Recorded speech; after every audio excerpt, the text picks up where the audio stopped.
मंजिरी घरी आली आणि लगेच घराला घर पण आल्यासारखं वाटतं. अगदी माझ्या मनातलं बोललीस बघ. सत्याबिलही खुश झालाय. अगं चेहराच सांगतो त्याचा. हो, सकाळपासूनच त्याला रुखरुख लागली होती. शुभ्राला भेटण्यासाठी जीव तळमळत होता हो त्याचा.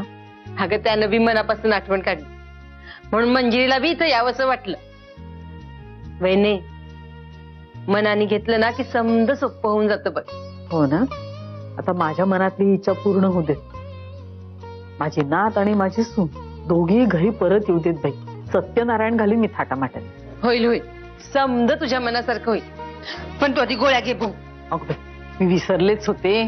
पण म्या नाही ना विसरले. माझं लक्ष आहे तुझ्याकडं. आई, अगं ये ना, बस बस. हो, काय ग? काय नाही, बाबांशी बोलणं झालं माझं. मी हेच सांगायला आले होते की मी राहते इथे आज. हा, बरं झालं. नाही म्हणजे मी सुद्धा तुला हेच सुचवणार होते. या गोळ्या कसल्या? काय झालं? काय नाही. काय नाही काय म्या सांगते तुला. तुला भेटायला आलती ना त्या दिवशी लई त्रास झाला हिला. अगं दम वाढला होता हिचा. तुम्ही ग्लास घ्या. आता बरी आहे ग मी. तू असं कर ना, तू साडी बदलून घे ना. तू कुठलीही नाही, फ्रेश हो. आम्ही बाहेर थांबतो. अगं नाही, बाहेर चला, तू बदलून घ्या. इथे हवी ती साडी नेस. चला नाही अगं, बाहेर चला. घे, बदलून घे साडी.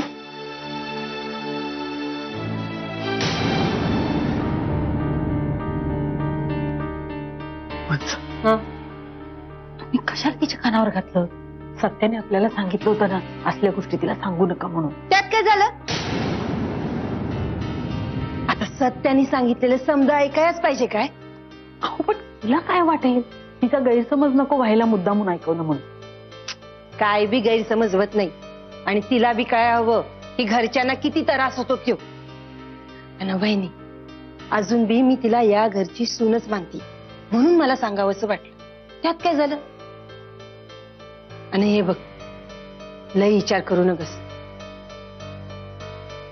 पाहिलंस ना कशी मायेने विचारपूस करत होती ते. हो, हे खरंच आहे म्हणा. सगळं इतकं अवघड होऊन बसलंय ना.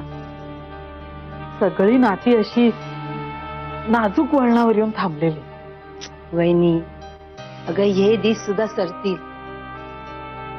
आज थांबली नव्हती, मग बघ तिचा राग ना असाच हळूहळू कमी बी होईल. देव करू आणि तसंच होत.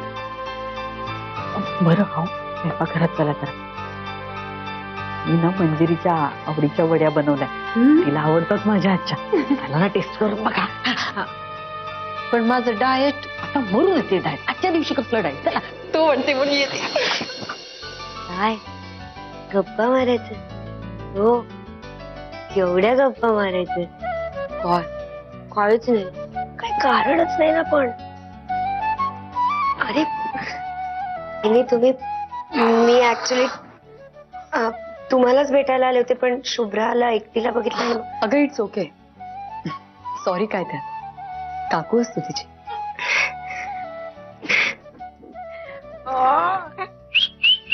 काय गा बहिणी, 5 महिन्यांची झाली ना शुभ्रा आता. बघता बघता केवढी मोठी झाली.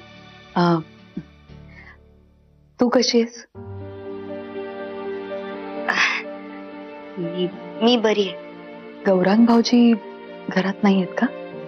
नाही, ऍक्च्युली तो एका कामासाठी गेलाय, पण मी सांगितलंय त्याला तुम्ही आलायत ते. तो काम अर्धवट टाकूनच निघालाय. त्याची खूप इच्छा आहे शुभ्राला भेटायची. तू येईपर्यंत थांबाल प्लीज? हो हो, थांबेन ना. थँक्यू. येते येते. बहिणी, त्या दिवशी मी तुमच्या घरी आले होते तेव्हा तुम्ही माझं काही ऐकून नाही घेतलं. नेत्रा प्लीज, हे बघ, त्या विषयावर जर तू बोलणार असशील ना तर मला काहीच इंटरेस्ट नाहीये.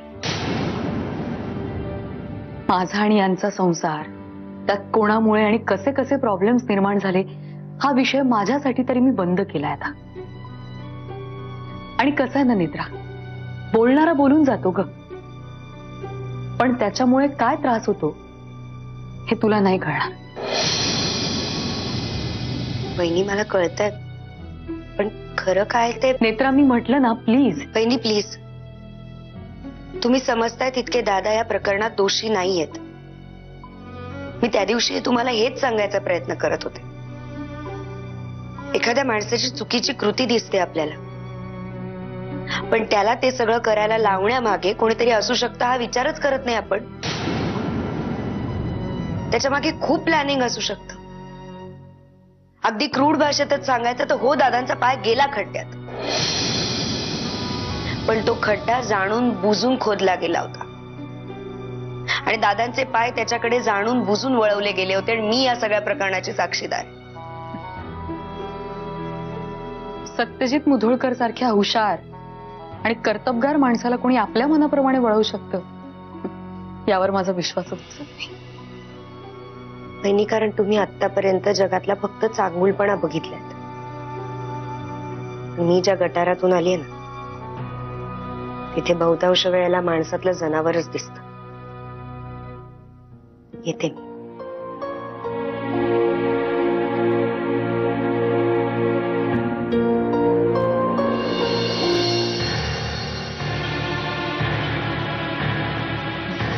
हाय, कुठे गेली होतीस? इतकं ओरडायला काय झालं? दुपारपासून माझी बायको मला न सांगता घरातून गायब आहे आणि मी ओरडू नको तर काय करू? व्हॉट डू मीन न सांगता? ऑफकोर्स मी तुला सांगितलं होतं. प्रिया, सकाळपासून आपल्यामध्ये एकही फोन झाल्याचं मला तरी आठवत नाहीये. फोन नाही, मी तुला मेसेज केला होता सुहास. मला नाही मिळाला तुझा कुठलाही मेसेज. अरे मग तो तुझ्या फोनचा किंवा नेटवर्कचा प्रॉब्लेम असेल, माझा नाही. प्रिया, पण तुला मला स्वतःहून एक फोन करावा असं वाटला नाही? तू कामात असतोस, बिझी असतोस. तुला आठवतंय काही दिवसांपूर्वी मी सहज म्हणून तुला फोन केला तर किती रूडली बोलला होतास माझ्याशी. अच्छा, म्हणजे मागे कधीतरी घडलेली गोष्ट तू मला आज आत्ता ऐकवतेस. एनिवे, तू कुठे गेली होतीस? सुहास, काय झालंय? तू माझ्याशी असं का बोलतोयस? माझं काही चुकलंय का? प्रिया प्लीज, मी तुला एक साधा प्रश्न विचारलाय, तू कुठे गेली होतीस?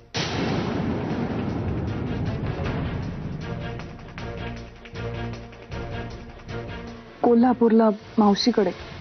काय? तू तिथे जाऊन आलीस? हो. तुला तिथे जाऊन येताना मला एकदाही सांगावं असं वाटलं नाही? अरे मी तेच तर सांगते, मी तुला मेसेज केला होता. I don't care.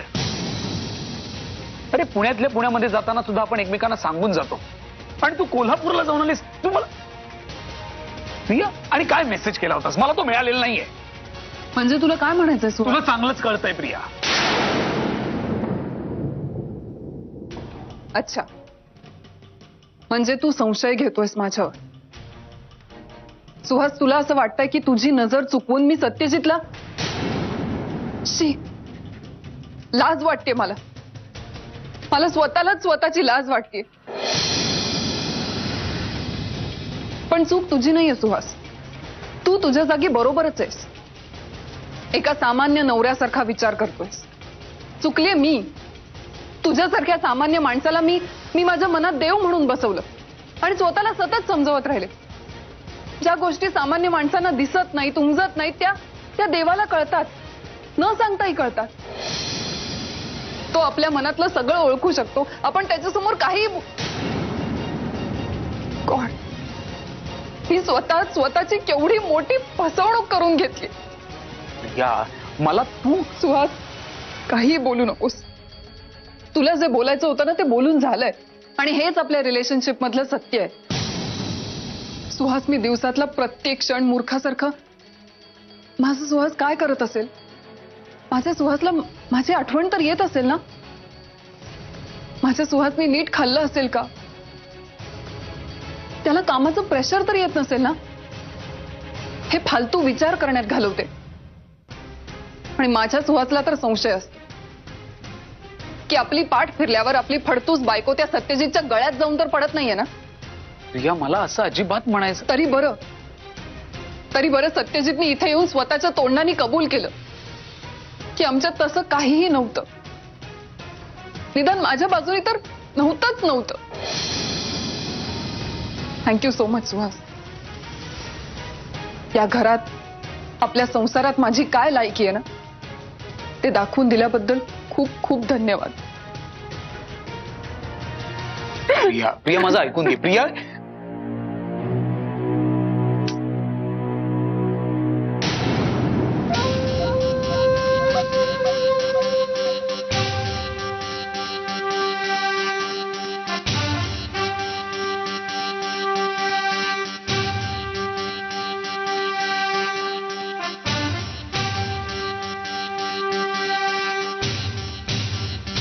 Thank you so much Suhas.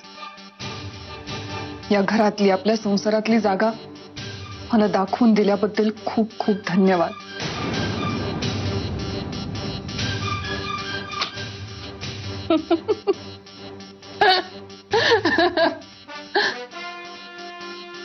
अभी भी तुम में वो बात है जाने मन.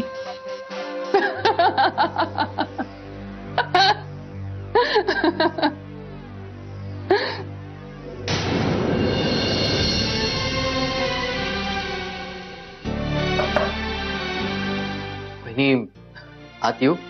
हो या ना. काय भाऊजी, या आधी असं कधी विचारलं होतं का तुम्ही मला? नेत्रा म्हणाली मला तुम्हाला शुभ्रा बरोबर खेळायचंय. हो, मी शुभ्राला भेटायला आलो. किती दिवस भेटलीच नाही, आठवण येत होती. म्हटलं या ना.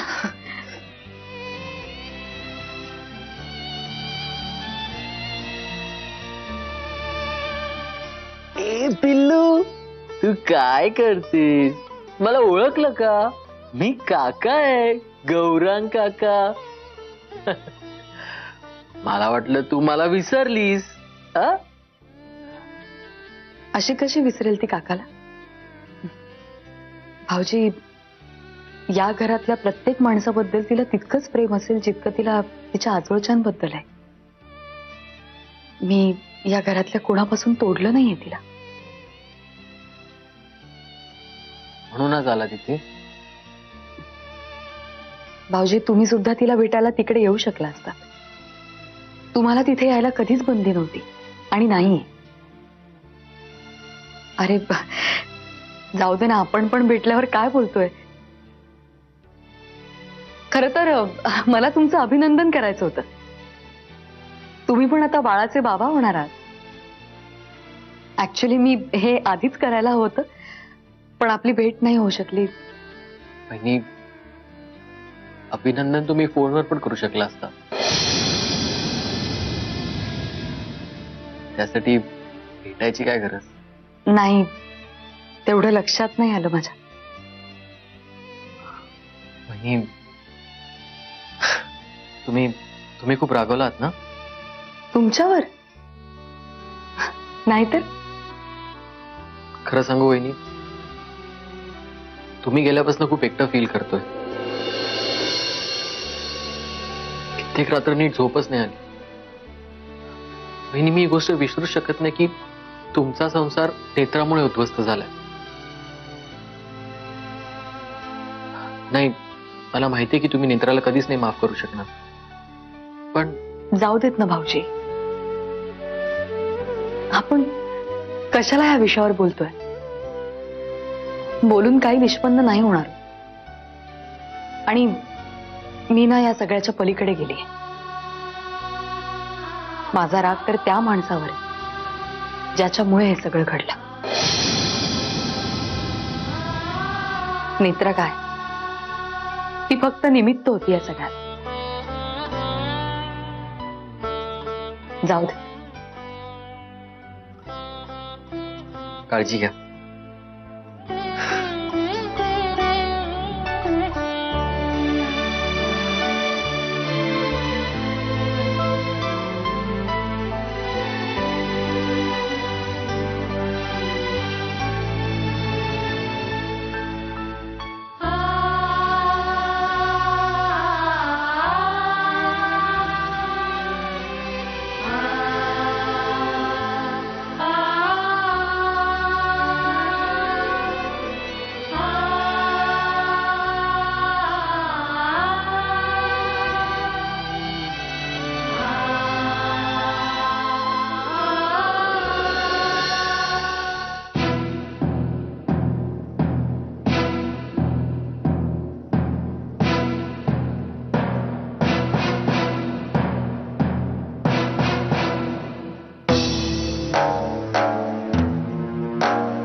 नवरा बायको मध्ये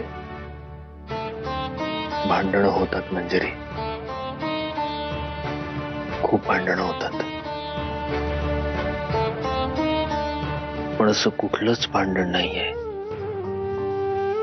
जे या 4 भिंतींच्या एकांतामध्ये मिटवलं जाऊ शकत नाही.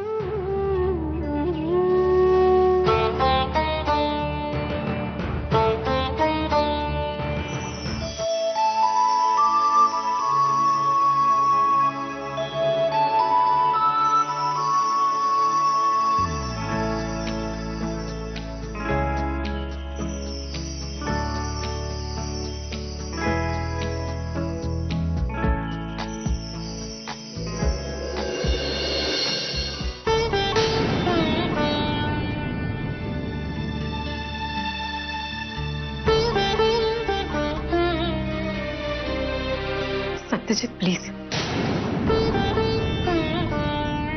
प्लीज हे सगळे प्रयत्न थांबवा. पण मंजिरी मी तुम्ही प्रॉमिस केलं होतं मला, तुम्ही या खोलीत येणार नाही म्हणून. मोडलं मी माझं प्रॉमिस. मग तुमच्यासाठी हे नवीन नाहीच आहे म्हणा.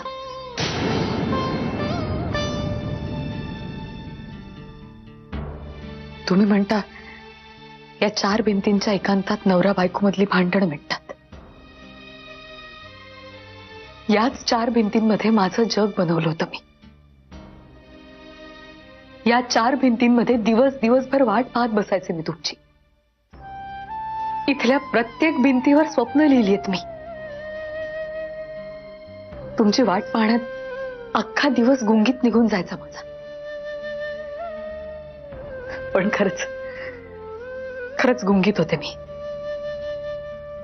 आणि या 4 भिंतींच्या बाहेर तेव्हा तुम्ही ते पूर्णपणे खरं नाहीये मंजिरी. माझी फसवणूक व्हायची ती झालीच. माझ्या भोवती रचलेलं 4 भिंतींचं जग कोलमडून पडलंच ना. आणि तुमच्या या 4 भिंतींच्या एकांतात मी तो आघात, त्या वेदना नाही विसरू शकले. तुम्हाला माहितीये मी आज इथे थांबायला का तयार झाले? कारण मला माझ्या मनावर हे ओझं नको होतं की मी आपलं लग्न टिकवण्यासाठी शेवटचा प्रयत्न सुद्धा केला नाही. मला माहिती होतं रात्री तुम्ही येणार, जवळीक साधायचा प्रयत्न करणार. मी सुद्धा स्वतःला त्या प्रवाहात वाहू दिलं काही क्षण. पण नाही सत्यजित, आज तुमच्या मिठीत आल्यानंतर मला तुमच्यातलं आणि माझ्यातलं ते प्रेम नाही आठवलं, फक्त विश्वासघात आठवला.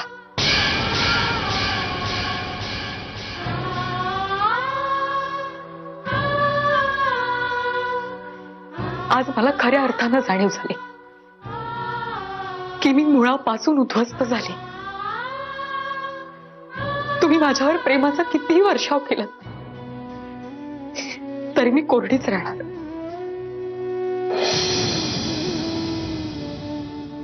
आज माझं माझ्यासाठीच सिद्ध झालंय की हे नातं संपलंय माझ्यासाठी. मी हात जोडून विनंती करते, प्लीज हे प्रयत्न थांबवा.